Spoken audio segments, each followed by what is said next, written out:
Emerging challenges of cyberbullying. What is cyberbullying?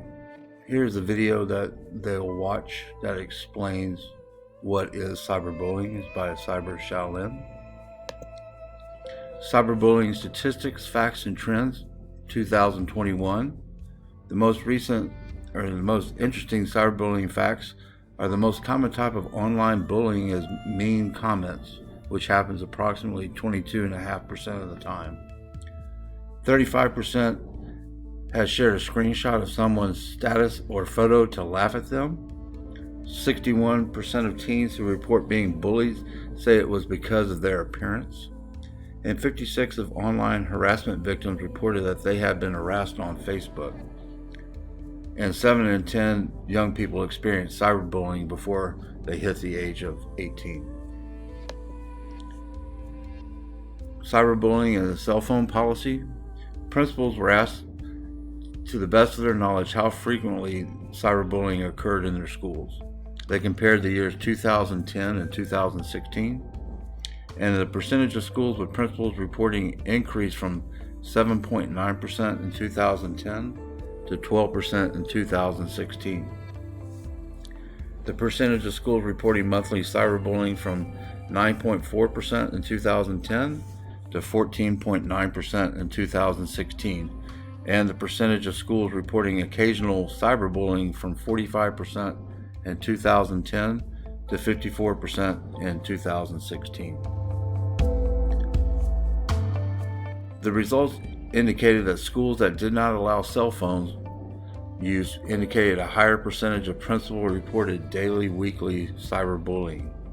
Across all the schools, 65.8% had rules that prohibited the use of cell phones.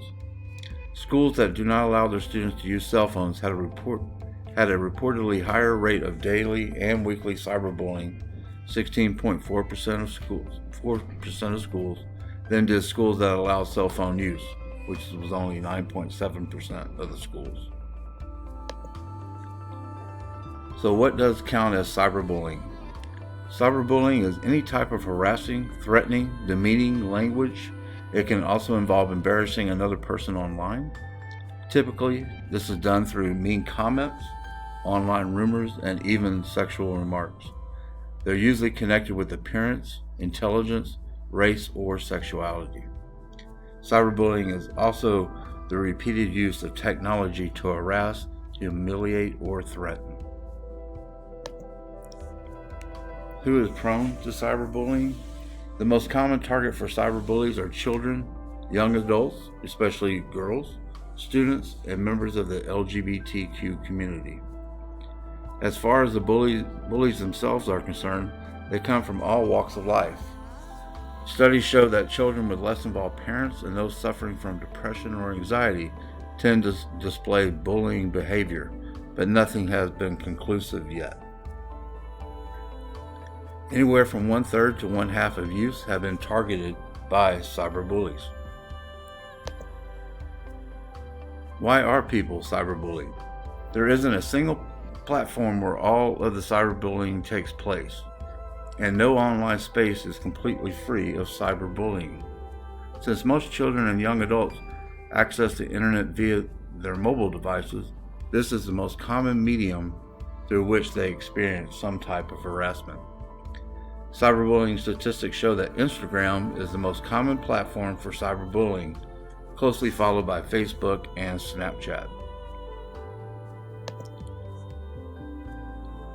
With over 500 million blogs on the internet, it's no wonder that bloggers are, in fact, one of the most common targets for cyberbullies. The victim of blogging bullying isn't only the author, but also the ones that make comments as well. The other side of blogging is when the author of the blog themselves posts hateful content that's intended to embarrass, insult, or otherwise upset someone else. The impacts. Bullying as a whole has a huge impact on a victim's mental well-being and their overall quality of life, and cyberbullying is no different. As a matter of fact, some studies suggest that bullies tend to be more aggressive online as there are rarely any real-world consequences of their actions, so the impact on the victims could potentially be even greater. Victims of cyberbullying often experience much lower self-esteem, greater social anxiety, depression, and many experience suicidal thoughts as well. Cyberbullying is just not in America, it's around the world. The top 3 countries where cyberbullying is the most prevalent are India, Brazil, and the United States. While many countries are trying to impose anti-bullying laws, an effective preventative measure still hasn't been discovered, and residents of many countries aren't satisfied with how bullying is being handled.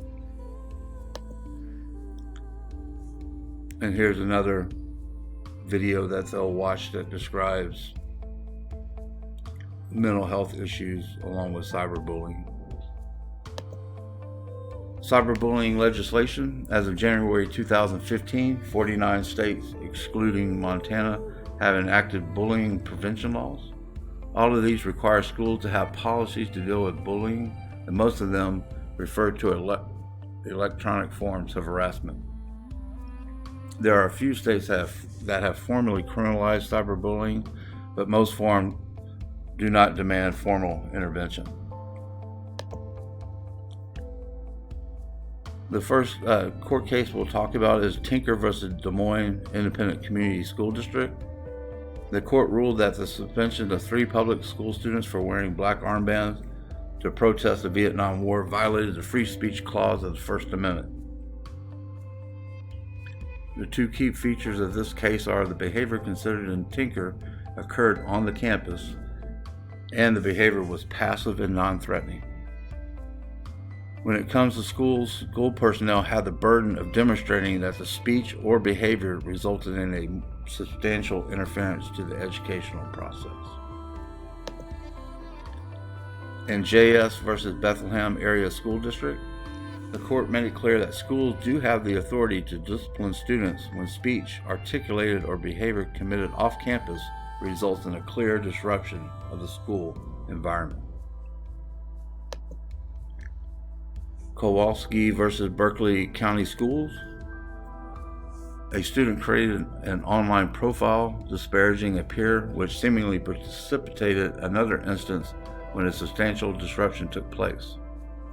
Courts have generally supported the reasonable discipline of students whose online behavior away from the school have substantially disrupted the learning environment at school.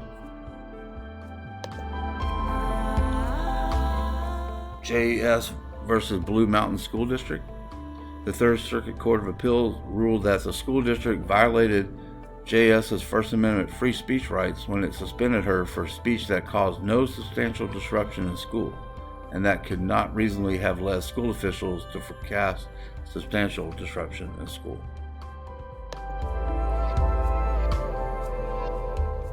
Not all expressions are protected under the First Amendment.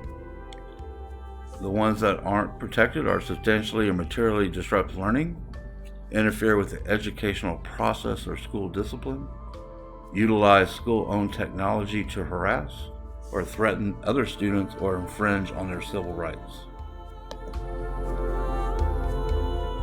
In Zeno versus Pine Plains Central School District,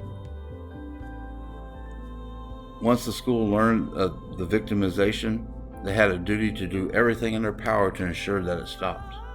Response to bullying needs to be targeted, focusing on the nature of the harassment. It has to be comprehensive, which is a long-term recurring programming versus a one-time brief presentation, and demonstrably effective. The bullying has to stop or at least be significantly reduced. Due diligence involves more than just applying an immediate response. Implications for school policy.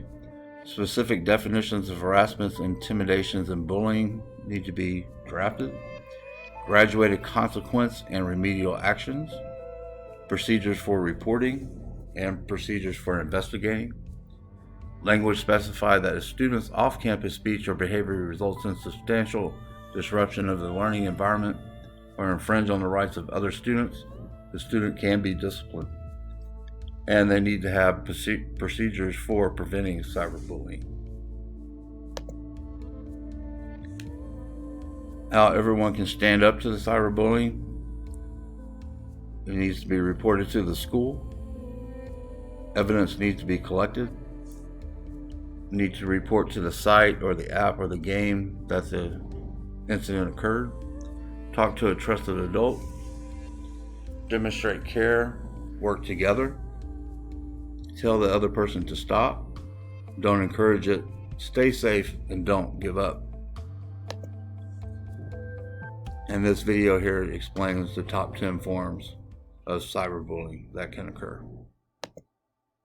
And here are the references for the presentation.